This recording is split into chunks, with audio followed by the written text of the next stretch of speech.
আচ্ছা ফারিয়া, এভাবে আর স্বপ্ন দেখবে কতদিন? এবার অন্তত মনের কথাটা বলে দে। কিভাবে বলবো? এই লোকটা তো আমার কথাই শোনে না। কথা যখনই বলতে চাই তখনই থামায় দেয়। মাঝে মাঝে মনটা চায় ওর হাত পা জোর করে বেঁধে সামনে বসায়, বলি আমার কথা একটু শোন। শোন, এভাবে হবে না। স্যারকে এমন টপিকে কথা বলতে হবে যেটা স্যারের পছন্দ। কিন্তু এই লোকের তো ভাল লাগে জাদু টোনা ভুডু মুডু অলৌকিক ঘটনা, এইসব টপিকে কি কথা বলবো?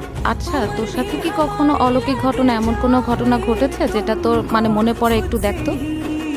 দোস্ত পাইছি, দোস্ত কি পাইছোস? Sir sir sir sir sir sir sir একটু দাঁড়ান, একটা জরুরি কথা আছে। কি দরকারি কথা একটু তাড়াতাড়ি বলে ফেল। স্যার তাহসানের বিয়ে হয়ে গেছে। এটাই তোমার জরুরি কথা?